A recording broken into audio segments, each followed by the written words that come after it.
하나님 말씀은 로마서 9장 1절부터 13절까지입니다. 로마서 9장 1절부터 13절까지입니다.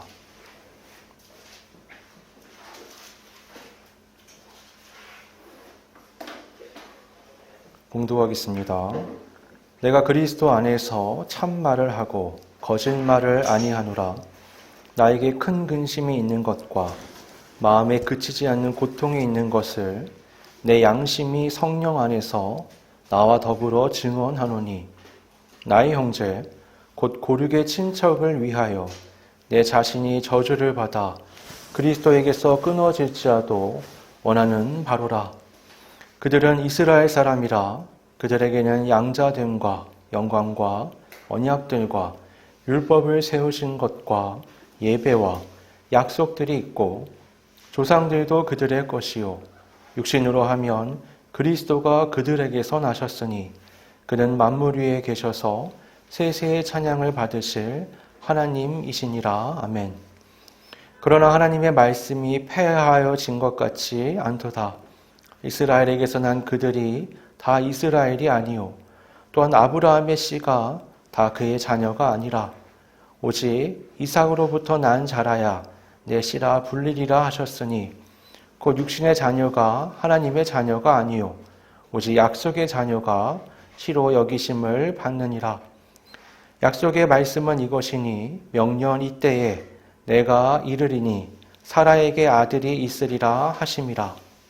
그뿐 아니라 또한 리브가가 우리 조상 이삭 한 사람으로 말미암아 임신하였는데, 그 자식들이 아직 나지도 아니하고 무슨 선이나 악을 행하지 아니한 때에 택하심을 따라 되는 하나님의 뜻이 행위로 말미암지 않고 오직 부르시는 이로 말미암아 서게 하려 하사, 리브가에게 이르시되 큰 자가 어린 자를 섬기리라 하셨나니, 기록된 바 내가 야곱은 사랑하고 에서는 미워하였다 하심과 같으니라.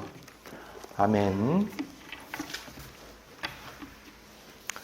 사랑하는 성도 여러분, 우리가 지난 몇 주 동안 로마서 8장을 함께 살펴봤죠. 로마서 8장은 신앙에 있어서 높은 산맥과 같은 말씀들이에요. 그 위에는 결코 정죄함이 없다. 하나님을 아빠, 아버지라 부르짖는다. 하나님께서 모든 것을 합력하여 선을 이루신다. 또 마지막에 그 어떤 피조물이라도 우리를 그리스도 예수 안에 있는 하나님의 사랑에서 끊을 수 없으리라. 위대한 승리의 찬가가 이어졌습니다. 굉장히 우리에게 큰 위로와 확신이 되는 말씀들이죠. 그런데 오늘 마치 그 정상에서 갑자기 깊은 골짜기로 내려가는 것 같은 바울의 심정을 우리가 엿볼 수 있습니다. 1절, 2절에 바울이 그렇게 얘기해요. 내가 그리스도 안에서 참말을 하고 거짓말을 아니하노라. 나에게 큰 근심이 있는 것과 마음에 그치지 않는 고통이 있는 것을 내 양심이 성령 안에서 나와 더불어 증언하노니. 로마서 8장의 그 벅찬 감격과 확신을 가지고 말했던 사도인데 갑자기 무슨 큰 그치지 않는 근심과 고통이 있다고 말을 하는 걸까요? 이유를 3절에 밝히는데요. 나의 형제 곧 고륙의 친척을 위하여 내 자신이 저주를 받아 그리스도에게서 끊어질지라도 원하는 바로라. 이 8장에서 도대체 절대 끊어질 수 없는 하나님의 사랑에 대해서 노래했던 바울인데, 지금 이 고통이 얼마나 심하냐면 차라리 내가 하나님의 그 놀라운 은혜의 구원에서 끊어질지라도 원한다라고 말을 하고 있어요. 그 정도로 바울은 자기 민족의 구원에 향해서 굉장한 열망을 가지고 있습니다. 그러면 그는 왜 이토록 큰 열망과 고통을 안고 고민하고 있을까요? 단순히 같은 민족이기 때문에 그런 걸까요? 네, 그렇지 않습니다. 4절, 5절에 보면 바울은 이스라엘이 본래 하나님 앞에 가졌던 그 놀라운 특권들이 무엇이었는지 하나씩 열거합니다. 하나님의 양자로 입양된 첫 번째 자녀였고요. 하나님의 임재의 상징인 영광을 온 민족이 함께 받고요. 수많은 언약들을 직접 받았습니다. 그들의 삶의 기준이 되는 율법이 있었고 하나님을 만나는 예배도 있었고요. 메시아에 대한 모든 약속도 이미 받았습니다. 그리고 아브라함, 이삭, 야곱과 같은 위대한 민족의 조상들이 모두 그들의 것이었죠. 그리고 이 모든 특권의 정점이자 완성으로서 인류의 구원자이신 그리스도께서 바로 이스라엘 민족의 혈통에서 태어나셨습니다. 그러니까 인류 구원과 관련된 모든 역사에 있어서 우선권과 영광은 다 유대인들의 것이었다라고 말할 수 있는 거예요. 그런데 그들은 그 모든 특권의 실체라고 할 수 있는 예수 그리스도를 격렬하게 거부했죠. 이 비극적인 현실 앞에서 바울은 마음이 찢어지는 어떤 고통을 느끼고 있는 겁니다. 그리고 이 바울의 슬픔은 우리에게 매우 중요한 신학적인 질문을 던져요. 만약 하나님이 그 모든 언약과 약속을 받았던 선택받은 백성 이스라엘이 이렇게 실패했다면 혹시 하나님의 그 약속, 계획이 실패한 건 아닌가? 이스라엘을 향한 본래 계획이 있으셨을 거 아니에요. 근데 그게 마치 어그러진 것처럼 보인단 말이에요. 이스라엘 백성을 보고 있으면. 이 본문에서 바울은 이 질문에 대해 결코 그렇지 않다라고 단호하게 대답합니다. 그리고 하나님의 약속이 어떻게 한치의 오차도 없이 신실하게 성취되어 가는지 설명해줘요. 바울은 먼저 6절에 이렇게 말씀합니다. 그러나 하나님의 말씀이 폐하여진 것 같지 않도다. 본인도 고민이 굉장히 많았을 거 아니에요. 이스라엘 민족과 그리스도의 오심, 격렬한 반대와 십자가의 죽음, 부활하심, 그리고 이 유대교와 기독교의 갈라짐, 격렬한 이스라엘의 반대, 그 모든 걸 보면서 고민이 많았을 텐데 구약 전체를 통해서 내려오던 그 하나님의 약속이 지금에 와서 바울이 보기에 이건 잘못된 게 아니야. 이건 분명 하나님의 올바르신 계획과 인도하심이 있어라는 생각을 갖게 됐다는 겁니다. 뭐라고 말하냐면 이스라엘에게서 난 그들이 다 이스라엘이 아니요. 이게 중요한 부분이에요. 그러니까 이스라엘이란 개념 자체를 오해하고 있었다라고 바울이 얘기하는 겁니다. 이스라엘 백성이라고 해서 모두가 이스라엘 안에 들어간다는 건 그건 큰 착각이야 라고 바울이 얘기하는 거예요. 그 증거를 뭘로 드냐면요. 아브라함의 두 아들의 경우를 가지고 예를 드는 거예요. 우리가 아브라함의 약속의 아들을 누구로 알고 있죠? 이삭이죠. 근데 이삭의 형이 있습니다. 누구죠? 이스마엘이죠. 둘은 엄마가 달라요. 아빠는 같은데.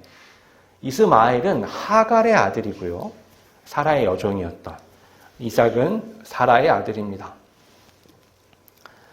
근데 하나님은 똑같은 아브라함의 씨인데 분명 아브라함의 씨를 통해서 하나님이 놀랍게 많은 백성을 이루고 그리스도 예수를 보낼 걸 예고하셨단 말이에요.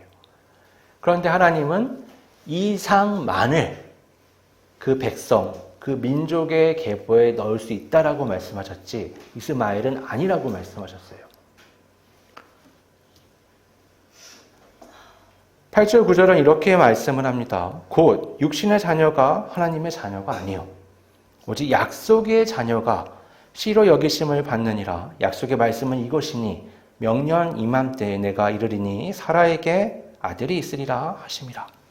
그러니까 이스마엘은 아브라함과 사라가 인간적 방편을 통해서 하갈을 통해 낳은 아들이었어요. 그건 안 된다는 거예요.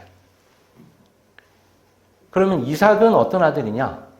아브라함과 사라가 자녀를 생산할 수 없는 완전히 그 모든 가능성을 잃어버린 그때에 하나님이 약속의 말씀을 주셔서 낳은 아들이에요. 완전히 결이 다른 거죠. 그러니까 이스마엘은 얼마나 고민이 많았겠어요. 그 아브라함과 사라가 나이가 들어가고 사라는 태가 다쳤고 아브라함도 나이가 아주 많아서 더 자녀를 생산할 만한 가능성을 잃어버려가는 그때에 마지막 수단까지 강구해서 낳은 게 이스마엘이에요. 하나님은 그 모든 인간적인 방법을 떠나서 완전히 하나님의 말씀으로만 성취될 수 있는 환경을 만드시고 그 약속을 주셔서 이삭을 낳게 하신 거예요. 바울은 바로 그 두 차이를 얘기하는 겁니다. 생물학적인 가능성을 가지고 태어난 아들이 똑같은 약속의 자녀가 아니라 하나님의 약속을 따라서 나온 그 아들만 하나님의 약속의 자녀다. 이렇게 얘기하는 거예요. 그럼 누군가 그런 얘기를 할 수도 있겠죠. 이삭과 이스마엘의 예는 어머니가 다르기 때문에 동일한 조건이라고 말할 수 없는 거 아니냐. 그래서 바울이 덧붙여서 하나 더 얘기합니다. 이삭의 두 아들에 대해 얘기해요. 리브가라고 나오죠. 리브가는 이삭을 통해서 쌍둥이를 가졌고 낳았습니다. 그러니까 아버지도 같고 어머니도 같고 태어난 시기도 같고 태어난 태도 같고 그러니까 모든 조건이 똑같은 쌍둥이인 거예요. 그렇죠? 그러면 이 둘 다 이스라엘이 돼야 되는데 백성이 근데 하나님이 이 두 아들이 태어나기 전에 말씀을 하시는 거예요. 11절이 오늘 가장 중요한 핵심 구절인데요.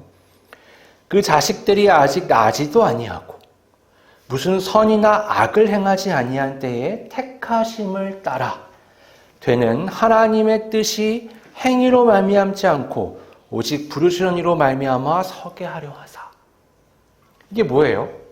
태어나서 외모를 보고 행동을 보고 여러 가지를 본 다음에 하나님이 정하시면 마치 사람의 어떠함이 하나님의 백성이 되는 이유가 될 것처럼 보이니까 하나님이 아직 태중에 있는 그 시대는 의학이 발달하지 않았으니까 쌍둥이인지도 몰랐겠죠. 근데 하나님이 말씀하시는 거예요. 네 태중에 쌍둥이가 있고 아들 둘인데 큰 자가 작은 자를 섬길 것이다. 약속을 받은 거예요. 그 시대의 리브가 또 이삭의 관점에서 생각해보면 그런 거죠. 분명히 생명을 잉태한 건 맞아요. 근데 이게 쌍둥이인지 아닌지 아들인지 딸인지 알 방법이 없죠. 근데 이미 안 거예요. 두 아들이 태어날 거고 큰 자가 작은 자를 섬길 것이다. 다시 말해 작은 자가 본래라면 큰 자가 장자의 모든 권한을 가져요. 그럼 이스라엘이 돼도 이 사람이 돼야 된단 말이에요. 근데 하나님이 그게 아니라 작은 자를 선택하셔서 야곱을 통해 그의 이름을 이스라엘로 바꾸시고 12민족이 시작되게 계획하셨다는 겁니다. 이건 어디까지나 사람의 어떠함이 아닌 하나님의 부르심이 우리가 이스라엘 백성이 되는 가장 중요한 또 유일한 조건이다라는 것을 우리가 알 수 있어요. 본문에서 하나님이 야곱은 사랑하시고 에서는 미워하셨다라고 나오지만 이 미워했다는 막 우리가 생각하는 그런 감정적 미워함이 아니라 하나님이 이스라엘로 택하신 야곱에서 이 사람은 제외됐다라는 표현으로 우리가 이해하시는 게 원어적으로 적절합니다. 오늘 이 말씀을 통해서 우리는 하나님의 약속이 결코 빗나가지 않는다라는 것을 확인할 수 있어요. 그러니까 이스라엘 백성들이 그리스도 예수를 거부하며 십자가에 못 박고 마치 그들을 택하신 하나님의 계획이 실패한 것처럼 보일 수도 있었는데 그것은 그들이 참 이스라엘이 아니기 때문이고, 참 이스라엘은 하나님의 택하심을 따라 믿는 자들로 구성된다라는 걸 우리가 알 수 있는 거예요. 이것이 오늘을 살아가는 저와 여러분들의 삶을 어떻게 바꿔놓습니까? 우리는 혈통적으로 보면 이스라엘 사람들이 아니죠. 우리는 철저한 이방인들입니다. 우리에게는 아브라함의 피도, 율법도, 전통도 아무것도 없죠. 또 우리의 행위를 돌이켜보면 하나님 앞에 내세울 수 있는 것도 하나도 없습니다. 그런데 우리는 구원의 자리에 앉아 하나님을 아빠, 아버지라 부르며 예배드리고 있잖아요. 오늘 본문이 바로 그 부분에 대한 답을 가르쳐 주는 거예요. 이 구원은 우리의 어떠한 자격 때문이 아니라 우리를 택하고 부르신 하나님의 그 신실하신 약속과 선택 때문입니다. 우리 모두는 약속을 따라서 난 영적인 이삭이고요. 은혜로 선택받은 영적인 야곱이다라고 말할 수 있는 겁니다. 이 약속의 자녀라는 정체성은 우리에게 세 가지 놀라운 자유를 줍니다. 첫 번째는 성과주의 함정에서 자유롭게 될 수 있어요. 많은 사람들이 여전히 이 구원받는 것에 대해서 자기 행위를 또 남의 행위를 중요하게 생각합니다. 신앙이라는 건 여러분, 신앙생활, 우리의 신앙의 정도는 늘 불안정하죠. 어떤 때는 예배를 참 잘 드리고 믿음이 굳건한 것 같지만 어떤 때는 어때요?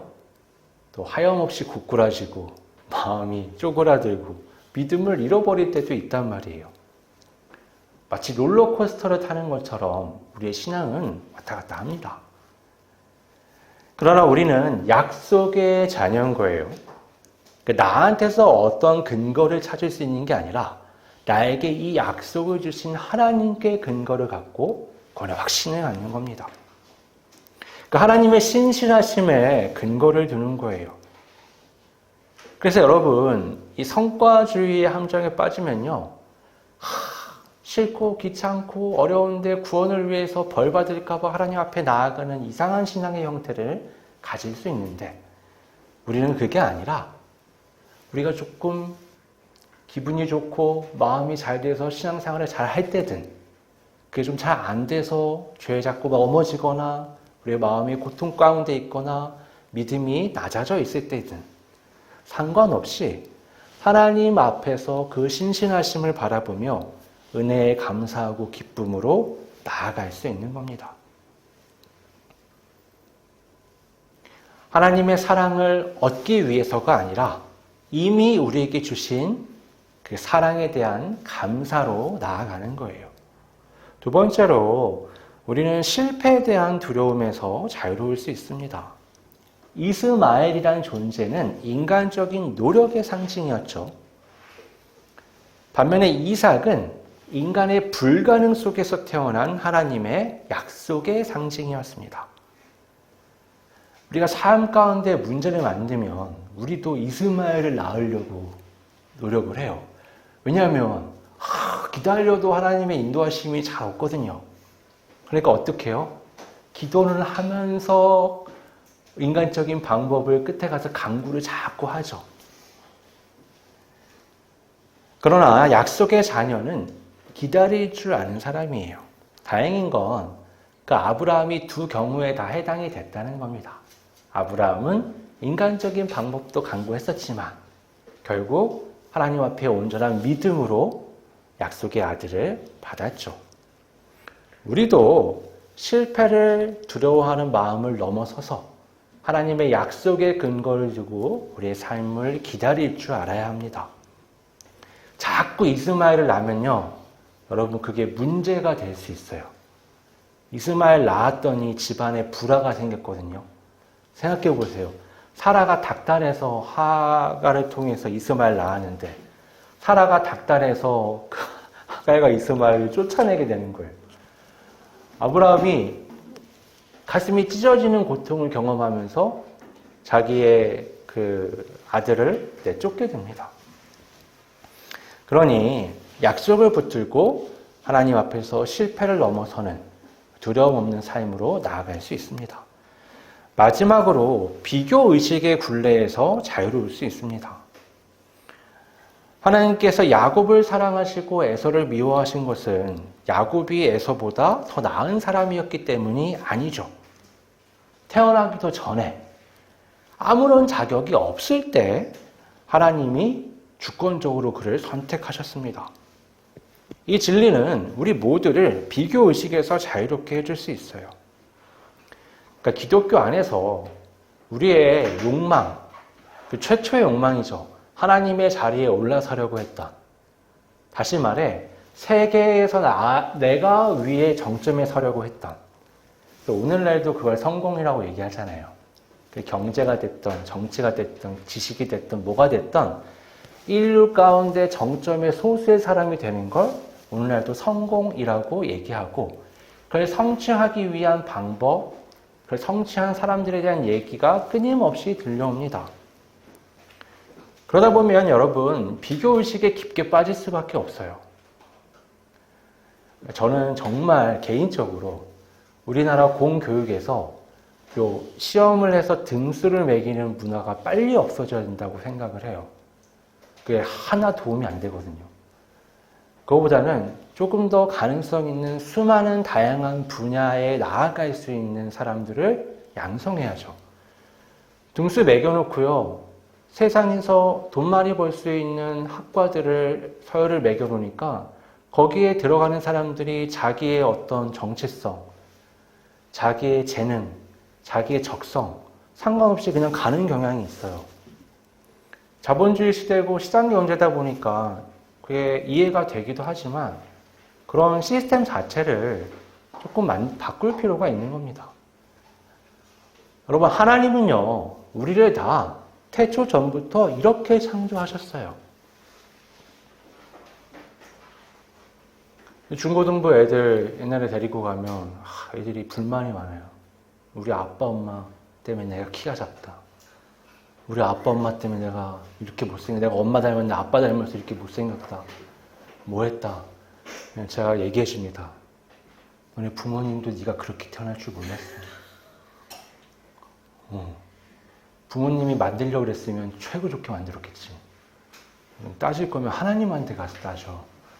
부모님은 죄가 없어. 부모님도 얼마나 실망이 많으셨겠냐. 그러니까 수련회 가면 하나님 앞에 가서 따져 기도해보자. 따져 기도해보면 뭐 답이 나오나요? 아니죠. 기도하면 어떻게 되냐? 자기 자신을 내려놓고 하나님의 부르심과 계획하심, 그 안에서 그 부르심을 쫓아갈 수 있게 되는 거예요. 여러분, 비교의식을 교회 안에서 신앙의 영역 안에 자꾸 갖고 들어오는 것도 좋지 않습니다. 어떤 은사, 어떤 자리, 어떤 외적인 특정한 조건들, 그런 것들을 가지고 저거는 좋네, 나쁘네, 저 하나님이 택해서 저렇게 됐네, 안 됐네, 되게 이상한 거예요. 버스가 절벽에 떨어져서 사람들이 다 죽었는데 나만 살았어요. 하나님이 나를 특별히 살리셨습니다. 여러분, 그런 간증은 들으시면 안 되는 거예요. 내가 어떻게 기도하고 뭐하고 하나님 앞에 헌금했는데 하나님이 어느 날 사업을 이렇게 잘 되게 하셔가지고 소위 말해서 뭐예요? 초대박이 났습니다. 이 얘기는 뭐예요? 투자라는 거죠. 여러분들 하나님 앞에 헌금을 내고 기도를 열심히 하시다 보면 여러분 사업이 100배의 결실, 1000배의 결실을 맺을 겁니다. 믿습니까? 이러면서 막 사람들이 아멘 이러면서 막 지갑을 열어가지고 헌금을 막 하면서 불러 막 성령 충만 받으려고. 그런 게 아니에요. 그런 간증을 들으시면 안 돼요. 하나님은 그렇게 비교하게끔 만들어서 누군가는 하나님의 은혜를 특별히 받고 누군가는 안 받은 것처럼 말씀하시지 않단 말이에요. 하나님 은혜 특별하죠. 특별합니다. 그게 어디에 나와요? 일꾼을 부르시는 주인 그 예화에 나오잖아요. 아침 9시에 가서 그 주인은요, 일꾼이 필요 없어요. 되게 부자거든요. 자기 종들도 많습니다. 그냥 9시에 나가요. 나갔더니 어때요? 그 마을에 일거리 없어 나와 있는 사람들이 많은 거예요. 부르는 겁니다. 가자. 내가 1데나리온 줄게. 하루 품삯 쉬거든요. 가가지고 일을 시켰어요. 근데 이 주인이요, 12시에 또 나와요. 왔더니 어때요? 아직 일을 못 구한 사람들이 꽤 많이 있는 거죠. 또 와라. 내가 1데나리온 줄게. 이 주인은 이상한 사람이에요. 오후 3시에 또 나와요. 왔더니 어때요? 또 있는 거예요. 와라. 내가 1데나리온 줄게. 이게 진짜 이상한 사람인 게, 그 일 마감 시간이 6시란 말이에요. 근데 오후 5시에 또 나와요. 한번 불러요. 와라. 일하고 1데나리온 받아라. 근데 데나리온을 돈을 줄 때는요, 물론 역순으로 줄을 세웠어요. 오후 5시에 온 사람, 3시, 12시, 그다음 마지막 9시에 온 사람이 있겠죠. 주인이 맨 앞에 있는 사람부터 조문을 시켜서 1데나리온씩 주게 합니다. 저 뒤에 있는 12시, 특히 9시에 온 사람들은 보니까 어때요? 아니, 저 5시에 온 사람도 1데나리온, 3시에 온 사람도 1데나리온. 그럼 나는 한 3데나리온? 이렇게 생각하는 거예요. 근데 1데나리온을 받거든요. 그러니까 불평불만을 막 쏟아냅니다. 우리는 아침부터 와서요, 땡볕에 죽어라 일을 했습니다. 어떻게 똑같은 데나리온을 줍니까? 주인이 얘기하죠. 나는 너하고 계약했잖아. 1데나리온 주기로. 모두와 약속을 했고 나는 약속을 지켰어. 나는 나의 선함을 가지고 일을 했는데 네가 나를 악하다고 말하느냐? 너 네 거 가지고 집에 가라. 여러분, 이 주인은 이 사람들을 불쌍히 여기며 주지 않아도 될 1데나리온을 준 겁니다. 일을 시킨다는 명목을 가지고서. 우리가 그런 거예요. 하나님 앞에서 다 신앙의 형태가 다르고 삶의 과정이 다르고 하나님이 인도하시는 방식이 다릅니다. 근데 자꾸 비교하면서 누구는 더 낫고 누구는 못하고, 더 낫다고 생각하면 어때요? 교만해지고, 못하다고 생각하면 불평하고. 그런 게 아니라는 거예요. 인간의 어떠함이 아니라 전적으로 하나님의 부르심을 따라 우리가 이 삶을 살아가고 있다는 겁니다. 얼마나 다행이에요. 내가 아무것도 하지 않았는데 하나님이 나를 선택하고 부르셨어요. 내가 그렇게 건강한 신앙생활을 하지 못하고 있는데, 모범적이지 않은데도 하나님은 신실하게 인도해 가세요. 그러니 용기를 가지고 한 주간 수많은 일이 우리를 기다리고 있고 우리의 마음은 롤러코스터를 타겠지만 하나님 앞에 나아감을 주저하지 마시고 믿음으로 나아가시기 바랍니다. 아버지 하나님, 하나님의 부르심을 따라 하나님의 그 신실하신 인도를 따라 내가 온전한 이스라엘로서 천국을 향해 걸어가고 있음을 고백합니다. 나의 나됨은 나의 어떠함이 아니라 남들과 비교 우위를 갖는 특징이 아니라 또 남들과 비교하여 열등한 나의 어떠한 모습이 아니라 오직 하나님의 부르심에 있다는 것을 우리는 깨달았습니다. 그 말씀은 우리에게 용기를 줍니다. 하나님의 그 부르심은 한치의 오차도 없고 온전한 계획하심을 따르기에 나는 내 삶에 이해할 수 없는 수많은 상황과 사건, 문제 앞에서 심지어 그것이 나로 인한 수많은 갈등임에도 불구하고 나는 흔들림 없는 하나님의 인도하심을 신뢰하고 의지하며 믿음으로 걸어갈 수 있습니다. 하나님, 이 믿음의 걸음을 멈추지 않도록, 낙심하지 않도록, 인간적인 그 무엇에 근거를 두지 않고 하나님의 인도하심에 근거를 두며 믿음으로 이 길을 걸어갈 수 있도록 인도하여 주시옵소서. 그래야 나는 할 수 없고 나는 바꿀 수 없는 나 자신을 비롯한 수많은 삶 앞에서 하나님의 그 인도하심을 따라 성화의 삶, 영화의 삶을 걸어갈 수 있도록 이끌어 주옵소서. 거룩하신 예수님의 이름으로 기도드립니다. 아멘.